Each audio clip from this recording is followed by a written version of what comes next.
What is up, everyone? It is Friday, April 23rd, and you're tuned in to THHoopers, Joel Prisbilla's favorite basketball podcast.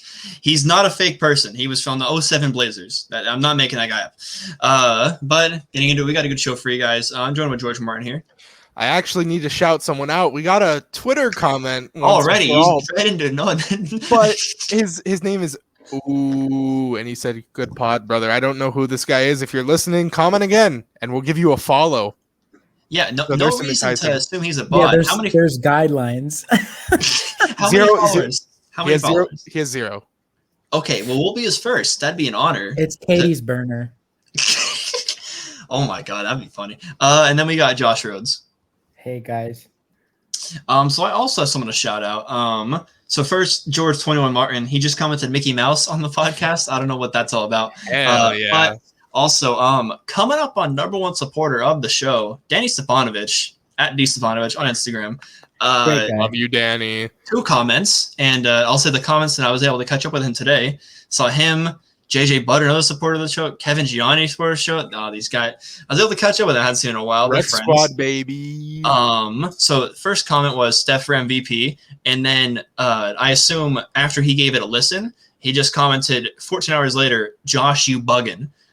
Under his own comment for Steph for MVP. So I was like, is he what's Josh bugging about? And then I caught up with him today in person, and he was like, it was a Steph MVP thing. So I just want, and I think Steph is top 3 right now, and I also had Steph over Dame in the MVP pecking order. As do I.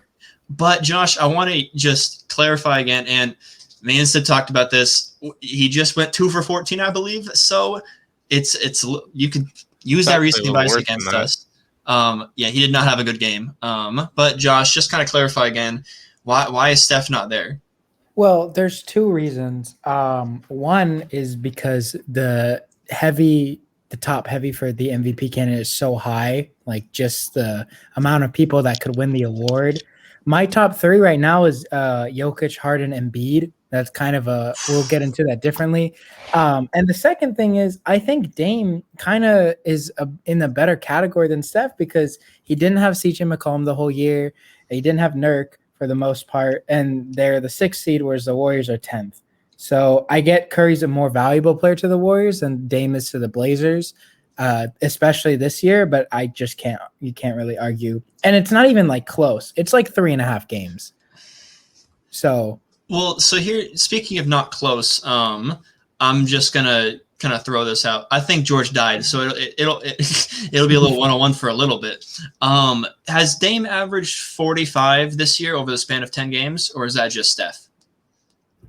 That's just Steph. But has Steph Curry broken the play-in? Have the Warriors broken out of the play-in?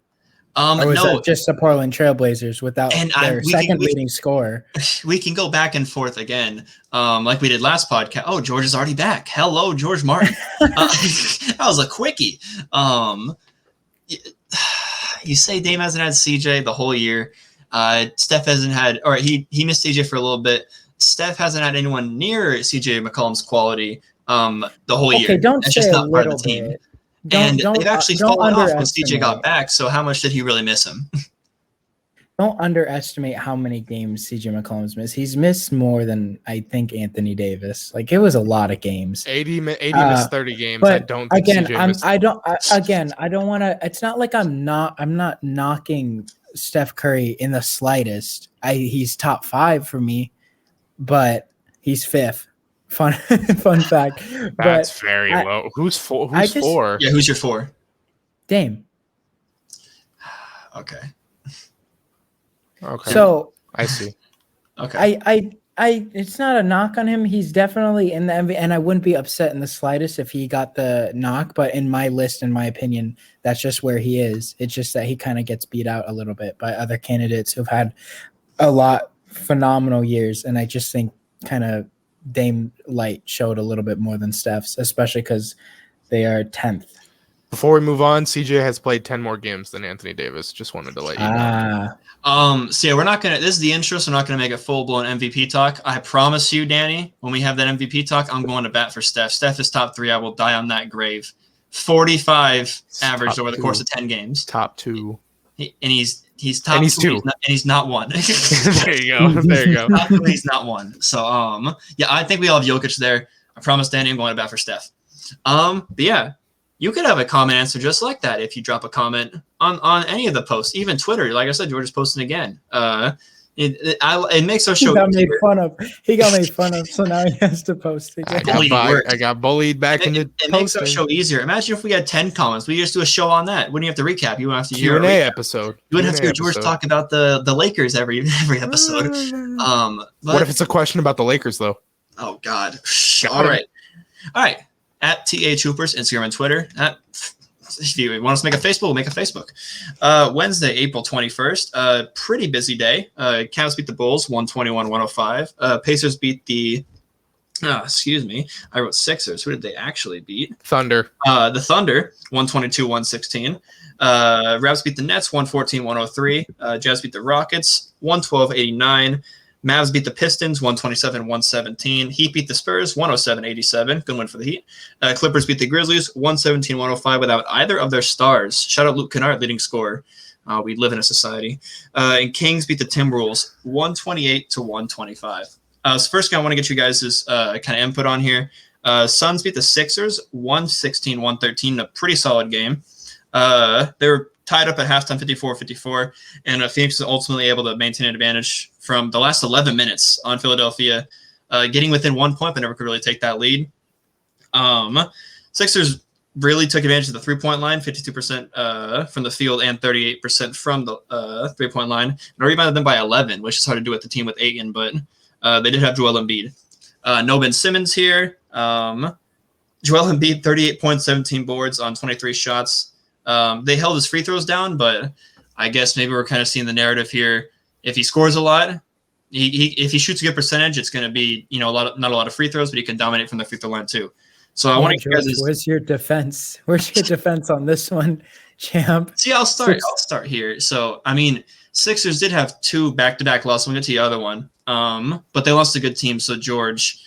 Yeah, what was that Embiid narrative you were kind of pushing last pod? Okay, wait. Before George gets into this, I just want to make it known that they didn't have Simmons, Tobias Harris, or Seth Curry. They were running on fumes.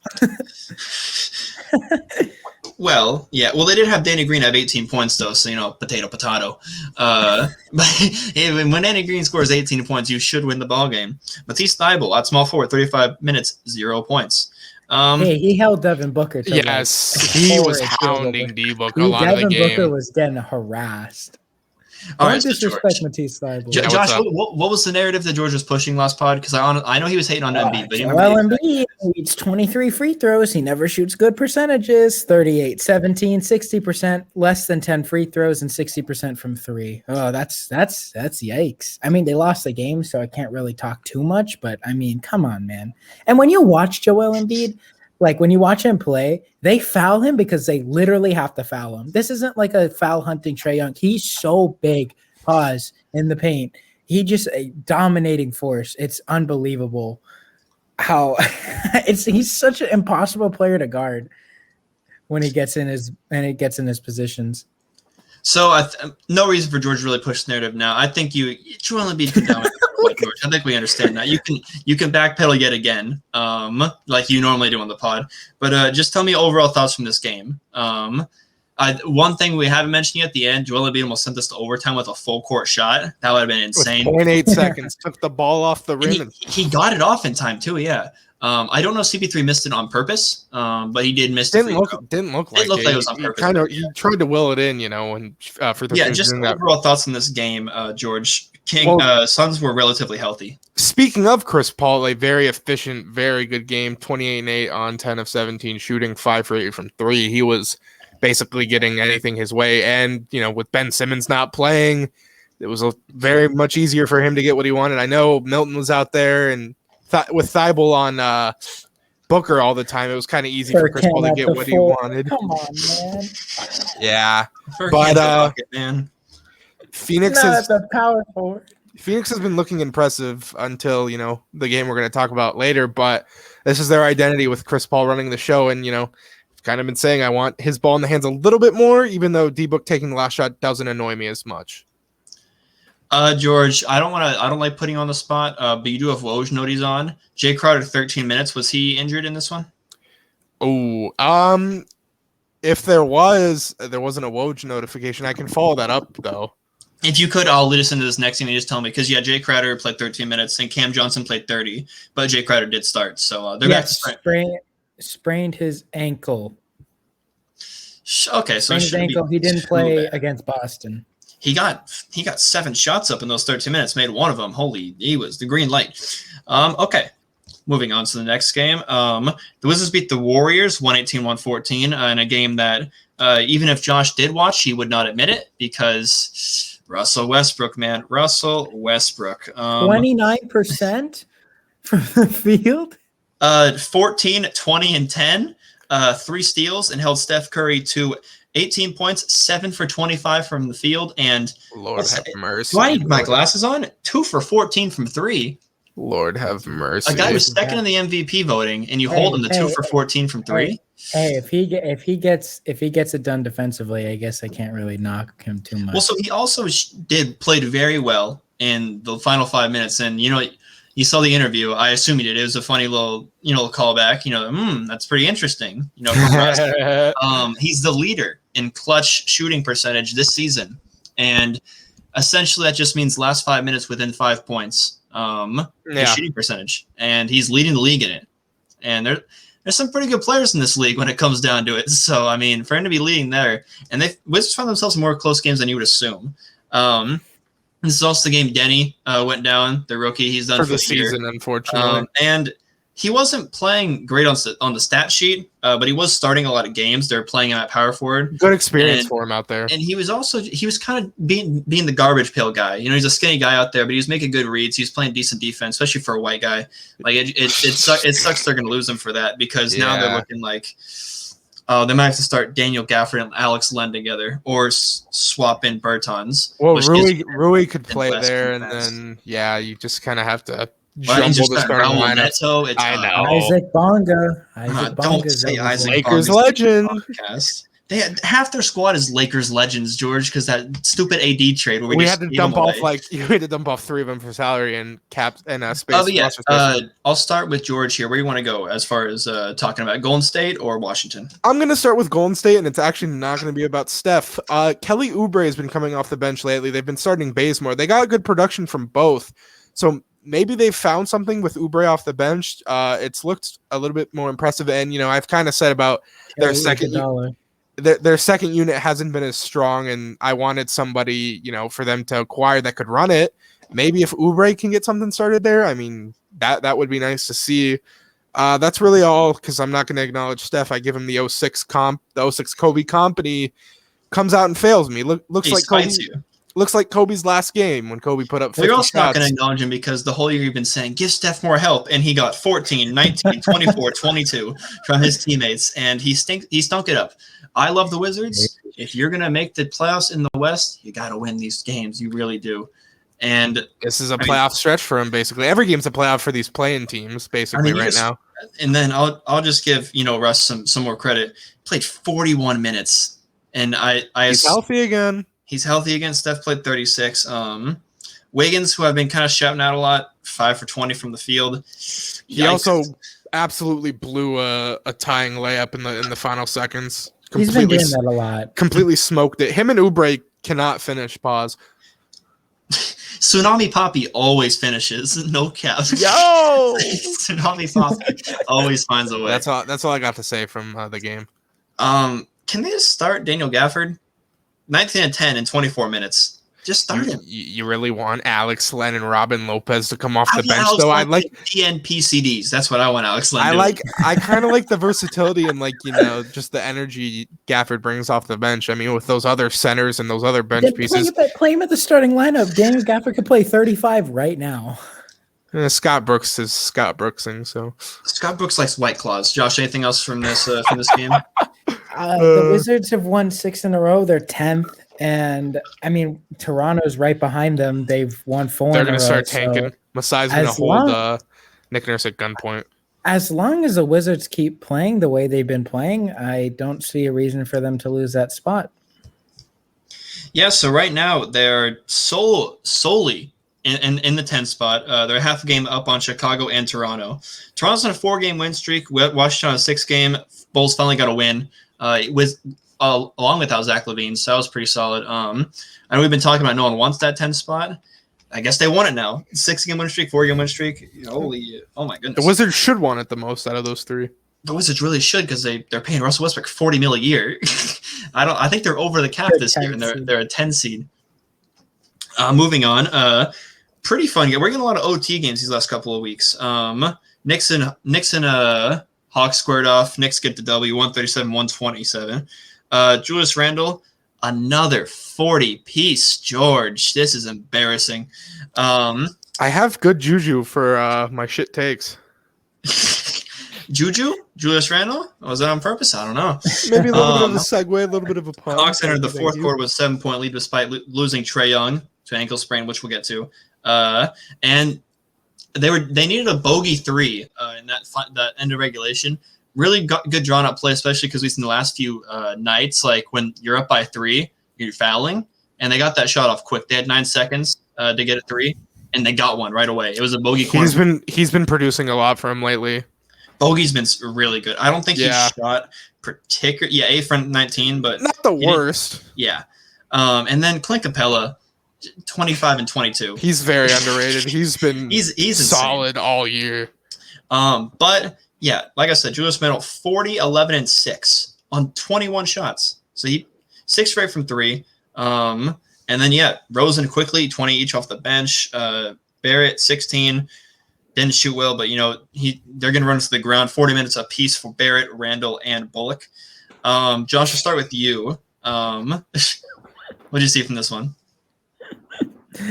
Man, I don't know what's going to happen when they have to play in the playoffs and RJ Barrett's going to run into the ground. I think I saw a lot of Barrett kind of take the playmaking role at the end of the game because he wasn't shooting too particularly well. So he found other ways to get his teammates involved, and that's a good thing. It's obviously good when your number one option is making his shots at an elite level like Randall was tonight. So, or not tonight, last night. But yeah, very good win for the Knicks. They're also, George mentioned this again, I'm going to reiterate, they've just started to close games really well.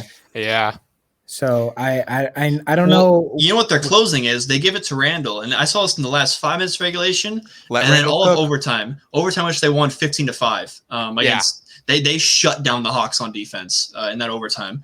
The Hawks didn't look like they knew what to do. But that's the thing. Like, it's just give the ball to Randall, and Randall's going to he's going to drive to the right. And he's either going to kick to Barrett in the corner, or he's going to shoot a midi. I swear that's every single play the Knicks run. It's either a Randall midi or a corner 3 by Barrett. You can't harp on it because 1, it works, and 2, they shut down on defense. Oh yeah, like it's insane how good their trap defense. I think their defense just overall just officially rating is top 5. It might be top 3. Like it's very good. Tibbs defenses are always efficient, and he gets the most out of his rosters. He's always done that. He made 5 Luol Dangs on defense this year, actually. And I mean, part of that was Hawks were up 13, their largest lead. Trae goes down, and obviously, I think the Hawks were just like, "Oh crap, what do we do here?" And Knicks were able to use that to get an OT victory.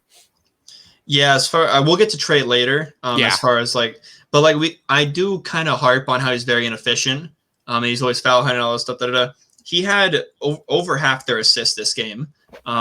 He had 14 assists in 30 minutes, and that's going to happen when you're the point guard. But also, it's not always going to get 14 assists in 30 minutes. Like he's their heartbeat on offense, and we're gonna really see how that really comes down. I just want to say before I forget that he had half of their assists this game. I mean, he's an underrated playmaker. A lot of people just talk about his range and stuff, but he's very good on that end too, and helping create for the other guys since they have so many offensive weapons now with this roster. All right, moving on. Nuggets beat the Blazers 106-105 in a pretty crazy ending. And I'll have George break that down in a second because I know he caught a lot of this game. 17 ties. 26 lead changes. Another team led by double digits. I mean, Jokic again. He didn't shoot. I mean, really particular. Well, he was 50%. 25, 9, and 5. In a pretty decently low scoring game for a 2021 game.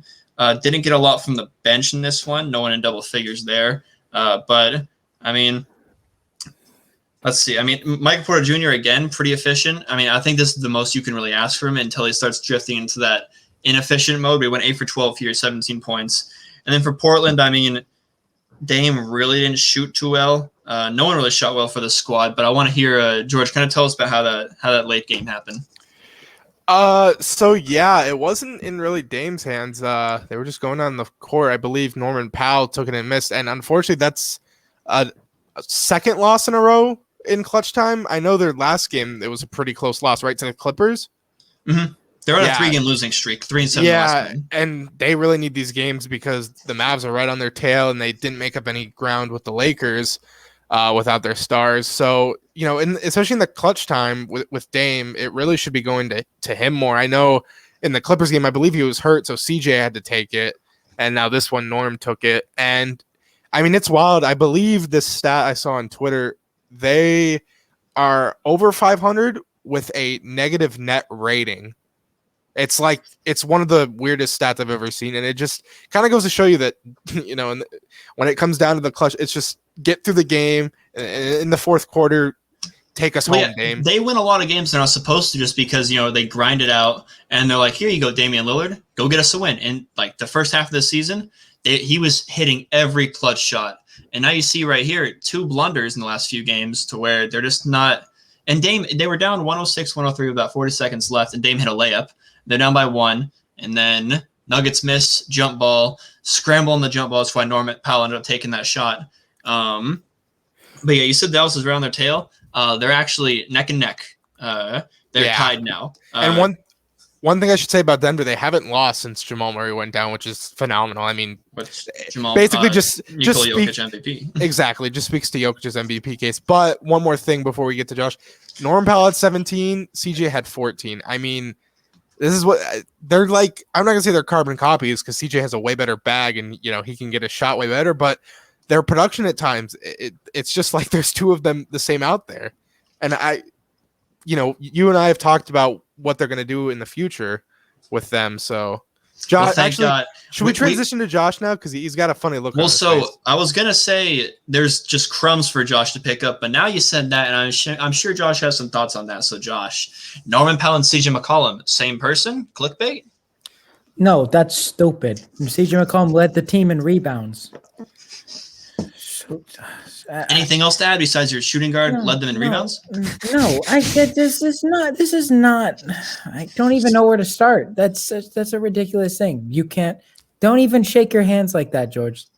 See, I honestly, quite honestly, don't even know where to go with that comparison. George, give me some actual stuff because I'm not going to be a little switch up here. Me and George had a podcast alone a few weeks ago, and I was like, They both really only score and don't play defense. Not that they're carbon copies, Josh. Way to find the one similarity they have. I mean, they're really good on offense. That they score and don't play defense. That's who they are.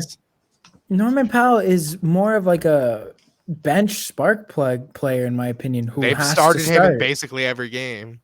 Well, they have. We're not saying that they're the same amount. We're saying they play the same. CJ's better. Yes.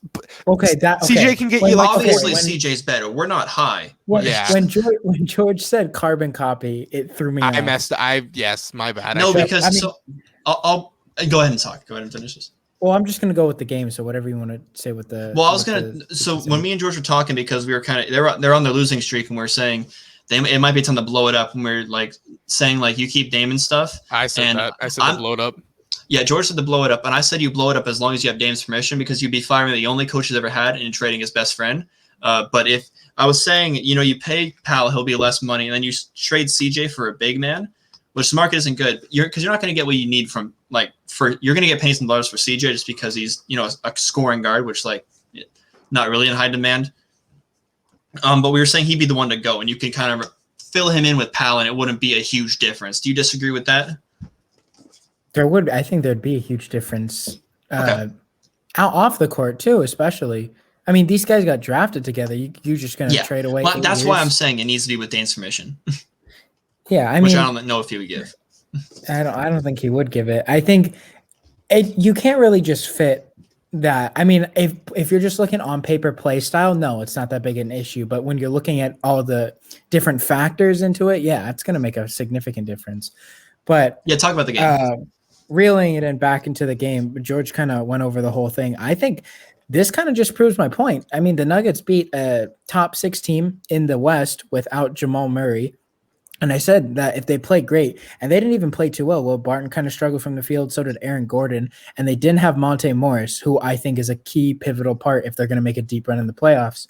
So this kind of fits into my point that they have enough talent, and if they all shoot well, they could make it to the Western Conference Finals, even without Jamal Murray.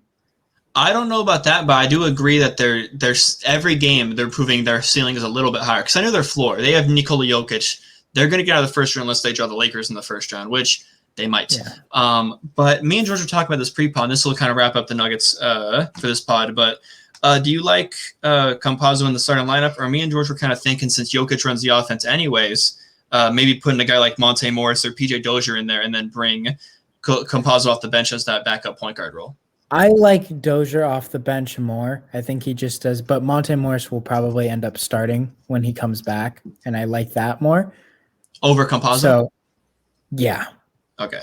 Well, I mean, Campazzo, 12 points this game, 4 for 6 in 28 minutes. They trust him out there, and he's a decent floor general. He's what Marcelo Fuertes was supposed to be. But yeah, that is Wednesday, April 21st. Moving on to Thursday. Let me get my notes right here. Earth Day. Earth Day. Nice. Every hoe and they mother was posting grass for no reason. But Thursday, April 22nd, Pelicans killed the Magic 135-100. I would talk about the Pelicans, but I hate them. They tease me, and then they go and they have a game against the Spurs soon. I mean, hey, if they beat them, we're out. Are we creeping back? We're out. You can. Speaking of the Spurs, to beat the Pistons 106-91. Bulls beat the Hornets 108-91. Like I said, good Bulls game. Nice little moment with Vooch there, signing the guy in the crowd. Now we're going to move on to a pretty – you tired, George? You tired? What game? Oh, my God. It's 6:30 a.m. Oh, my goodness. Okay.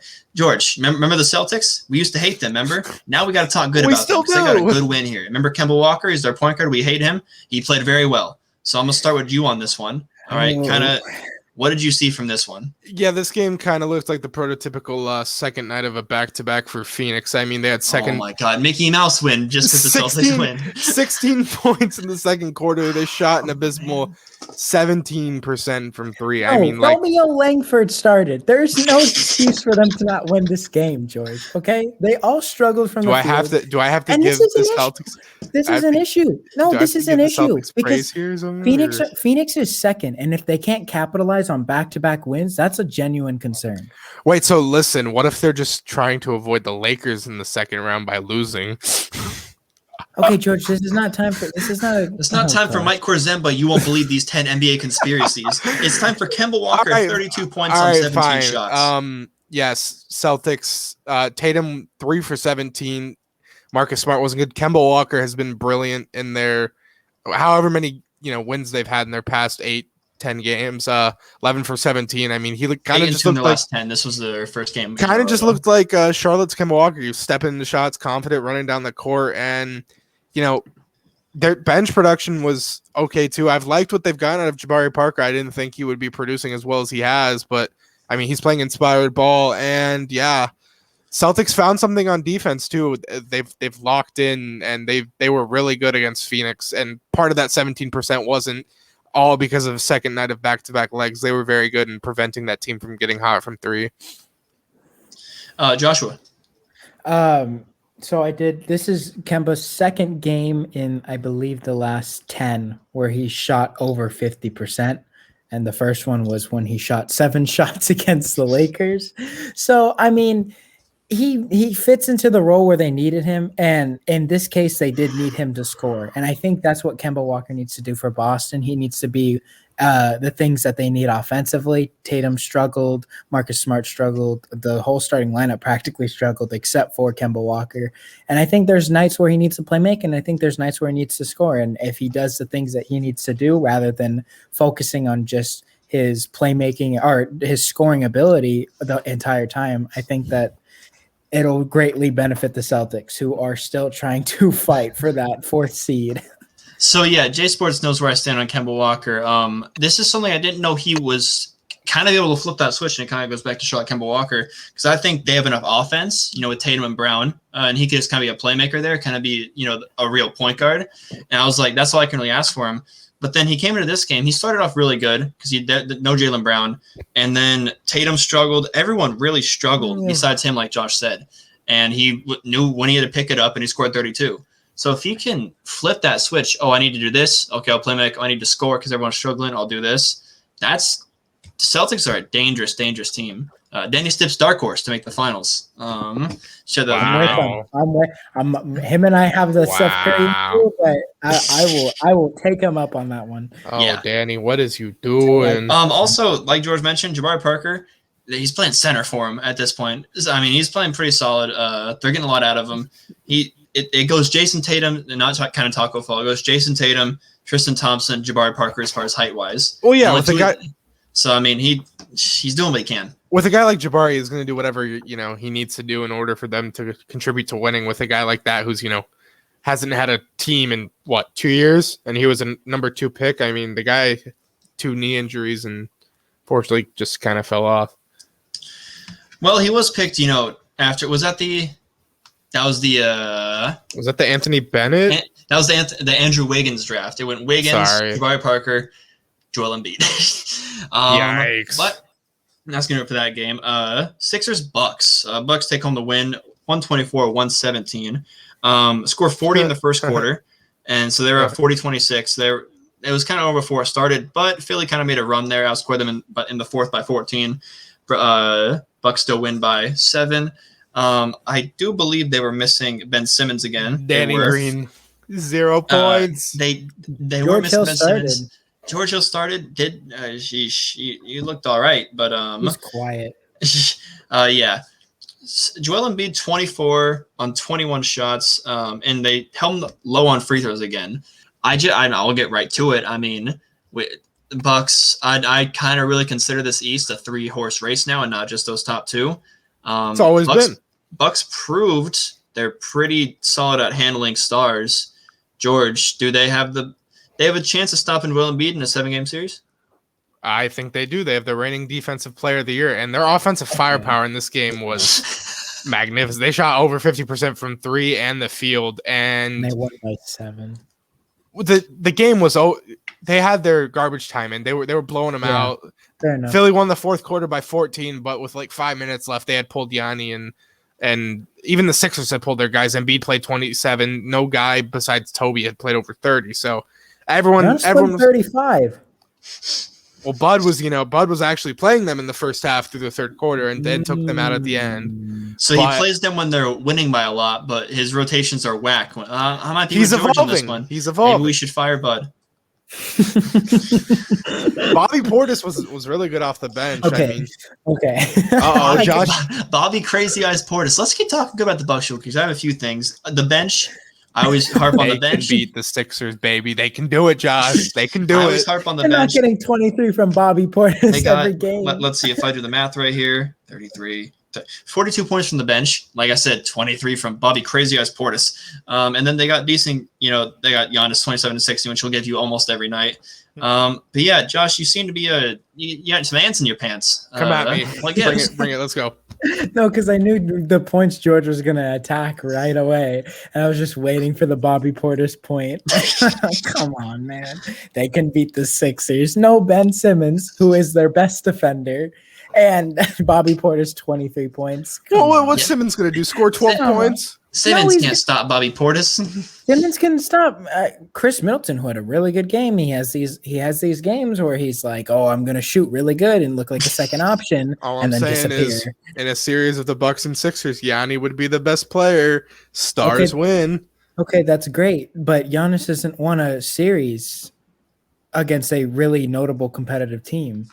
In my opinion, Sixers won a series? When was the last time the Sixers won a series? Okay. Before 2019?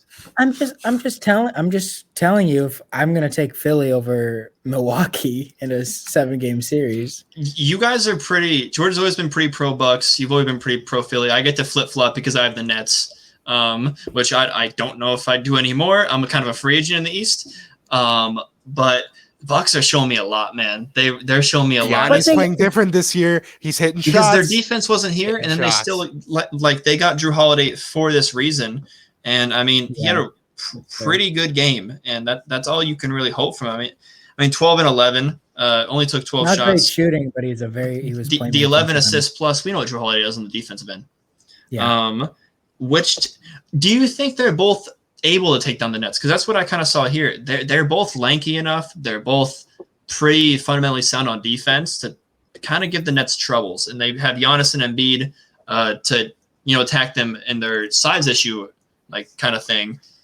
So we've always had the Philly's a tough matchup for the Nets. They both are the Bucks kind of creeping into that too? Because I mean, even Brook Lopez had 16 points in this game. Brook Lopez could cook the Nets like right now, and they have Giannis. You know what? I think because both these teams do play like physically dominating basketball too. Ben Simmons attacks, Embiid, he's dominant inside. Yeah, Ben Simmons gonna crush the Nets. And look, the Nets are hurt. I mean, KD. Somebody said on a podcast I was listening to, KD, I don't think has played 6 consecutive games in like 3 years or something since 2019, dating before his Achilles injury. So I mean, can he hold up in a playoff series? Can Harden's hamstring? And at that point, like, you just got to try and physically wear him out. And I saying we could play house all day and try and figure out, can they put Humpty Dumpty back together? But I'm saying healthy. Can these teams match up well? Both teams have the pieces to defend the big three, and the complementary pieces are good enough scoring wise to keep up. So 3-man race for George Martin. Yeah, I think I think Josh, bring us home for Philly Bucks. They both have tools to match up with Nets. They have the tools. I don't think the Bucks have the execution to do it. Says the guy having faith in a Doc Rivers-led team. Who's won a championship, by the way? He had Kevin Garnett and Paul Pierce. Joel Embiid and Ben Simmons are not like that. I mean, one championship later, they could be. You never know. Anyways, I think Ben Simmons is actually Rondo. They're Paul Pierce is Tobias Harris. So no, don't say that. They're Ray Allen, Danny Green. Steph Curry. They have Steph Curry. Danny Green is Kendrick Perkins. Okay, all right. But okay, just to wrap it up, they do have the tools. However, I've just been too disappointed too many times with Milwaukee in the playoffs. I got them too. I think that it's still a 2-headed race, but Milwaukee is picking up ground very quickly. All right, last game of the recap. It's going to be a quickie. It's going to be one of those George Martin timers. I caught bits and pieces of this, but I was catching up with the guys at Buffalo Wild Wings at CME. Shout out Sarah Stefan, saw her. So Dallas and the Lakers, 80 meters return, 15 minutes restriction. Yeah. Played 16 though, so shame on you, Frank Vogel. Mickey Mouse minutes restriction. George. They Mavericks win 115-110. I don't really know. I mean, Luka had 30 and 9. Just the most Luka game you can think of, 9 for 21. And Porzingis had 19. Just give a minute. Talk about this game. I want both sides though. So yeah, I picked this as my look ahead because of AD returning. I kind of banked on him returning, and he did. He looked good. He was moving well. Very rusty offensively. Wasn't hitting those shots that he usually does, but that wasn't the worst thing to happen in this game. I just wanted him to be healthy, look good, and he did. Mavericks side, Luka was hunting in the pick and roll, like getting switches out on the Drummond, and just his drives and kicks were all there, and he kind of had the Lakers defense shook a little bit, which hasn't been the case a lot this season. So very interesting to see Luka. I mean, he's an otherworldly star. He's only like 22, and he's insane. But interesting to see what will happen next game, because the Lakers are pretty good at defensive adjustments after they watch film. Last postseason they got a lot better throughout those series because they were able to make adjustments. So should be a good game on Saturday, I believe. Yeah. Saturday. Josh, do you really have anything to? I know you probably didn't catch it. Like I said, I caught bits and pieces. Only thing I see here, Mavericks took 19 more free throws than the Lakers. Big free throw discrepancy. They were a little bit more aggressive. The whistle was not the way I had liked it. I'm obviously biased, but they were a little bit more aggressive, so they garnered that whistle. You know, you're the more aggressive team. You're going to get rewarded with more free throws. Why can't the Lakers just get free throws at all? Like why? Nah, they were more aggressive. Drummond 14 and 19. Was he imposing his will, or were they just kind of falling to him for those 19 boards? No, he provided a good spark on the boards. And how come he didn't score 30 on Porzingis? We do hate on Porzingis' defensive ability. Well, I mean, they weren't going to him a ton. This was a big KCP and Schroeder game. It was more. Wait a minute, Dwight Powell, he's back. Yeah, good for him. He didn't give him a lot, but good to see Dwight Powell back for his health. Willie Cauley-Stein 30 minutes here, played more with Porzingis. So maybe that's why he didn't drop 30 because Willie Cauley-Stein, they got the face tats was on him. Yeah, not a whole lot to add here. Anything else to add from this game? Nope. All right, so that's the recap. Short and sweet, like always. Now we're going to go to the halftime. Halftime for 2 reasons. George is the half hooper, and it's halfway through the show. You heard it here first. Hour and a half show tonight. But George, take it away. All right. First, really quick topic. Trae Young will be out for at least the next 2 games. He had a grade 2 lateral left ankle sprain that he suffered against the Knicks. It's a pretty good break because I shouldn't say a good break actually with a ankle, but they caught a break because it looked really, really bad, but he should only be out a week or 2. It's basically a pain tolerance thing. So they're currently 5th. The Celtics are right on them, and the Heat are a game back at that 7. Do they fall into the play-in momentarily, and do you feel like they can dig back out of it, Lehman? I said last podcast that we have our top 6 set. We don't. The Heat will catch the Hawks. You heard it here first. We really did. See how I pointed out half their assists. I did remember, so I guess I should have mentioned it before. But he had half their assists last game. They run as Trae Young runs, and obviously Clint Capella getting all his missed shots. Yeah, but yeah, what Chris Dunn is going to be playing valuable minutes now. I don't like that. Should have kept Rondo, Atlanta. So yeah, I very, very good. Very good for them that he's not out for a while, and he'll be back for the playoffs. I'm not going to miss the playoffs, but months. I have New York keeping that 4 spot though. We'll take there. Too. I don't know if I mentioned New York on an 8-game win streak. I don't think I mentioned that. Very impressed for the Knicks. But yeah, I have New York, then Boston, then Miami, and Atlanta will be playing in the play-in tournament. We will get Atlanta, Charlotte. So Josh, Atlanta's not holding it? Well, the thing is, I think they become a better defensive team without Trae Young in there. Oh, obviously, so Trae Young's like traffic cone. He is we knew that. He's not even a traffic cone. He's a ghost. It's bad. But I do think that it's hard. I don't think they're gonna fall very hard, but Miami is just so close that it's kind of hard to not give Miami that spot. And I think they will. I will agree with Lehman. They probably play in the play-in, but I think it's just more because Miami rather than Atlanta. So yeah, they're 3.5 up on the Hornets. I don't think they fall that deep. I think Trae Young will be back way before that could even happen. So moving to our second topic. Well, I do have my hand raised. I want to point this out. Their schedule until for the rest of April: Miami, Milwaukee, Detroit, back-to-back at Philly. They better hope he's back by then, so they can split one. They're gonna win that Milwaukee game. They're gonna win that Milwaukee game. They are. We got some. Okay, we got some predictions here. They're gonna beat Milwaukee, and Lehman thinks the Heat will go over them in the standings. We'll check those in a week or 2. Now I want to hear your second topic. All right.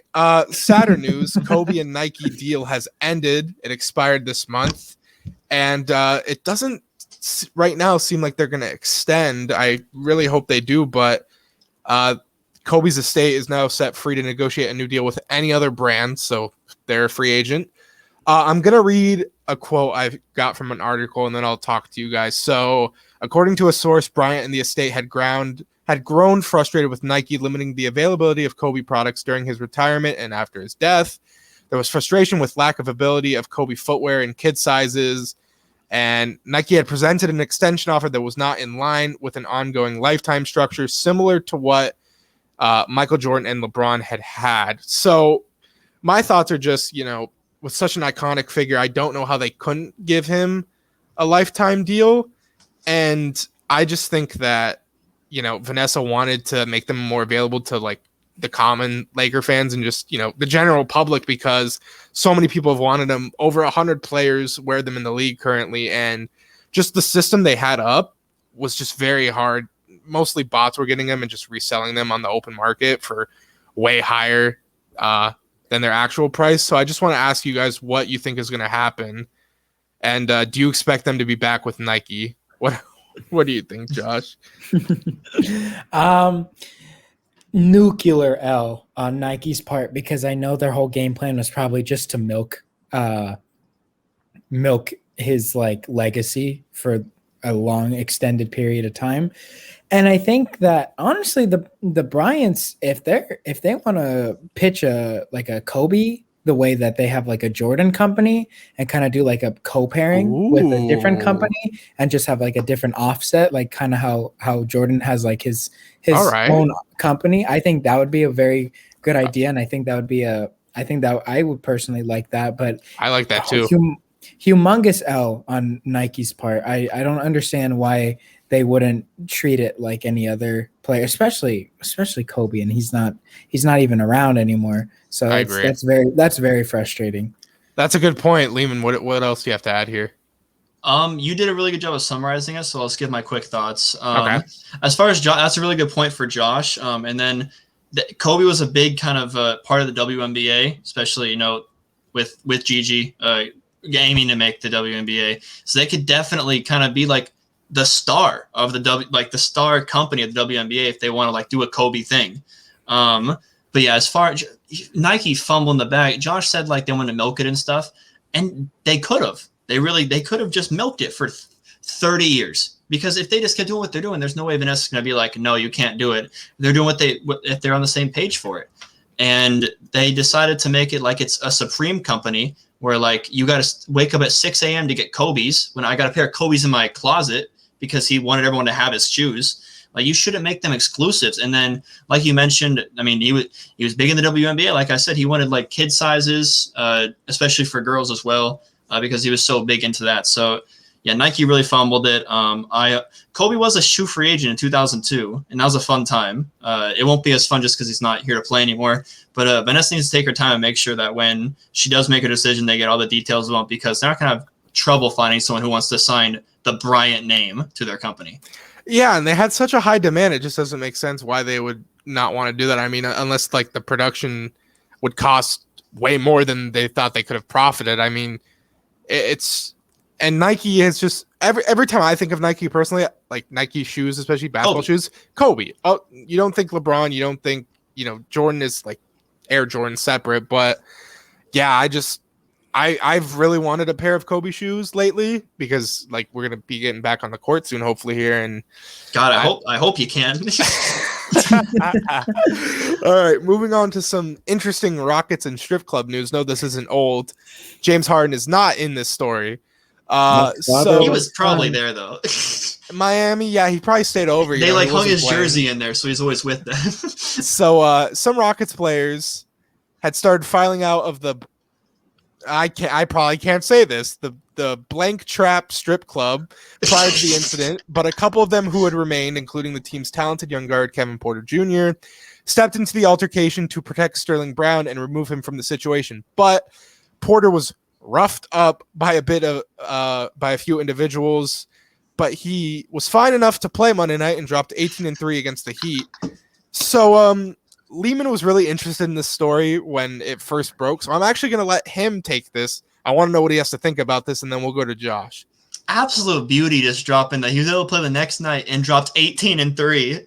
KPJ about that. I know it sounds weird. I grew up in a suburban, but like he's about that. like Kate, I just like it because they're losing games, so it's not like they should be out like they're gonna tank. Like it doesn't matter, they're at strip clubs. They've already been eliminated from playoff contention. So the whole like them being at like strip clubs and stuff, I don't care about that. I do care about young players having each other's backs. And I don't know who's trying to jump Sterling Brown.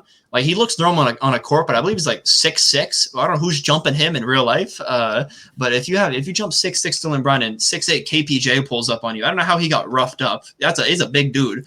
Shams might have been capping on the TL, but who knows? So I mean, it was an interesting story just because Houston and strip clubs and it never gets old. But I'm just glad the young players they're at strip clubs, but they are bonding, and Sterling Brown is someone they'll probably keep around for at least next year as they continue to try and grow young talent. And KPJ will be there for a while. So just it's bonding. It's not bonding. It's coping mechanism. Josh, is this the highlights of the Wizards season? The Rockets? Well, the Wizards will probably make a play-in, and that'll be the highlight of their season if they do. Ruh-roh. As for the Rockets, I think no. Yes, yeah, it is. This is bad. Wow. I mean, Houston is just on an all-time low. Like, it's so difficult to fully process how quickly they've evaporated. Like, I'm going to be watching a SB Nation collapse episode of the Houston Rockets, like collapsing in 2 years from one game away from being title contenders to last and having their young guard box. It all started with a hammy. I'm picturing a mafia scene where they're like surrounding Sterling Brown and like Kevin Porter Jr. comes up from the ground, picks Sterling Brown up, and they fight like 8 guys, and then they go play basketball the next day. Ridiculous. It's the Step Brothers scene at the end where they're fighting like 50 kids. Look at Steph. It's like Teenage Mutant Ninja Turtles. We need a Hard Knocks for the Houston Rockets since 2019. I feel like that would work the best. Let's have John Gruden narrate it too, because why not? Oh, but, Chucky, thank God. That's it for the halftime. That's it? All right. As always, said that's it. I was getting a little tingly there. You did a really good job. We're gonna end it off here with the little fun game. So I was, perusing Instagram as I do, never collect without my phone, taking a page out of George's book. And I found a post by Fadeaway World, and I sent it to George. And George said, halftime topic? And I was like, sure. Didn't include it in the halftimes. Now I'm going to steal it. So it's the duel of generations, under 30 super team versus over 30 super team. So I'm going to name it. I sent the picture to you guys so you can follow along, but I'll go a little slow for the audience here so they can kind of figure it out. So under 30, we have Bradley Beal, Zion Williamson, Joel Embiid, Ben Simmons, Jason Tatum, Anthony Davis, Nikola Jokic, Devin Booker, Giannis Antetokounmpo, Kawhi Leonard, and Kyrie Irving and Luke. Then for the over 30, we have LeBron, Steph Curry, James Harden, Kevin Durant, Dame Lillard, CP3, Russell Westbrook, Jimmy Butler, Paul George. Then it gets a little. Thought he was going to say Paul Pierce. Then we got Nikola Vucevic, DeMar DeRozan, and Dwight Howard. So as you can see, under 30s team a lot deeper, and over 30s team a lot more top heavy. So I'm going to start with George here. Who's winning in a 7-game series? Yeah, I just think this under 30 team is ridiculously deep. I mean, they're going to have Zion, AD, and Embiid coming off the bench, and I just can't think of Dwight Howard sitting there in the front court with Nikola Vucevic off the bench, and on his right is Joel Embiid, and on his left is AD with Bradley Beal, Devin Booker, and Tatum roaming the perimeter. That team is just, especially in like a 7-game series, being that deep and just being able to combat everything. I know that the top heaviness is completely ridiculous with the over 30s, but that depth is just too good to pass up. So yeah, with the over 30s, you're running out starters of Steph, Harden, LeBron, KD, and then I don't know. You want to run Dwight or you want to run Vucevic? You pick. Probably Dwight for the so they're starting defense, one of them unless you're putting LeBron at center. Hey, you could. No. But for the under 30, it's looking like it's Kyrie, Kawhi, Luka, Giannis, and Jokic. So yeah, Such a fun. That's such a fun team. Joshua, who's winning this one? In their prime, the over 30s are taking this, no questions asked. Unfortunately, it is not in their prime, and oh man, the depth just kind of kills it, to be honest, especially at the center position. Can you imagine your backup center is Joel Embiid? There's literally only one center that would make Joel Embiid a backup, and it's Nikola Jokic. So yeah, I'm gonna go with George on this one. I think I'm gonna take the under 30s also. So I Googled youngest coach in the NBA to try and figure out who the coach would be the younger one. And it said Ryan Saunders. So he's not the coach anymore of any team. So just do the Steve second. Nash. Steve Nash. Just take the second youngest then. We'll say Steve Nash. Least experienced coach, Steve Nash. Yes, we'll say Steve Nash there. And for over 30, you can put anyone you want. They get Pop. You get Pop. So does that change at all? No. It honestly makes the under 30s better because Steve Nash is just going to be vibing. Steve Nash is such a better coach than he. You shouted out Steve Nash twice and you created teams. Steve Nash is just he's just a morale booster. Like he just understands. I can't wait to get to the playoffs. I can't wait. Do I think it changes the outcome of the series? No, but having Popovich with those guys, I mean, it might draw out the series a little bit longer, but I still would take the under 30s. So what's the series? 7. It goes 7? Yeah. It's LeBron James, Kevin Durant, Steph Curry, and Harden. Well, that's why I have the over 30 team. That's fair. It's you just said it, like I can't see a squad of them losing. Like and LeBron's playing 48. LeBron playing 48 7 games in a row. And I mean you got CP3 as your 6th man. That's AD, Joel Embiid, Zion, 6 man. You can make the argument that the depth for the over 30s doesn't even get to the point where you have to utilize the very back end of the guys. Mm-hmm. But unfortunately, Vucevic is the backup center. Quite honestly, I would prefer Kevin Durant or LeBron at center over Nikola Vucevic. And guarding Nikola Jokic. Embiid on... Russell Westbrook's guarding Embiid. Dwight has to be in there when Embiid is in. When Nikola Jokic is out there, though, he's not as strong in his enforcing. Okay, all right. Okay. In the paint. Okay, come on now. Are you telling me Vucevic can guard him or a guard can guard him? No. I'm saying like LeBron could be decent. Okay. All right. I'm not saying Damian. We're still gonna move on because I'm kind of squinting. I don't know if you're really making sense there. Look ahead time. Ring ding ding, George. You do look ahead. Oh no, I forgot again. All right. I know my trusty sidekick Josh Rhodes did. I do. I had a few, and I was gonna let George get it first, but I guess I'll take my first pickings. The 8-game win streak. My apologies. New York Knicks are going to be hosting the Raptors from Tampa Bay, and it's going to be a Saturday 10 a.m. ESPN, the earliest game. I think both of the ESPN games are going to be good that day, but Toronto really needs this win. They are 11th because they're tied with Chicago, and they need to kind of stay afloat because the Wizards are kind of rolling. The Knicks have been rolling, so it'll be interesting to see who wins this game because both teams desperately need the win. Toronto a bit more, in my opinion. Good. George, what's your I'm going to go with a little bit of an unconventional one here. Grizzlies versus Blazers. This is really important for Portland. They really need a win to stay out of that play-in scenario. And Grizzlies, I don't know where they are currently. They're either 8th or 9th, but they just need to keep winning. Grizzlies are 8th, 2.5 games back from Dallas. They would 8, 9, and 10 are very close. Where in the West. Who's the 9th in relation to the? So it goes Grizzlies? Memphis at 8, San Antonio 9, and Golden State at 10. They're all within a game of each other. Okay, this is also important for the Grizzlies because I know they do not want to fall back and see Steph and Curry in the play-in game. I think they because Curry or Luka Doncic. They should have beat the Mavs in a real sense. They should have beat the Mavs if Grayson Allen doesn't go 0 for 2 and he's a 91% free throw shooter. So this is very big for seeding implications. It's real. Ja versus Dame. Let's do it. All right. Well, my look ahead. I need to see Steph Curry bounce back. They're going to put Campazzo on him. It's Nuggets, Warriors, 7:00 on Friday, ESPN.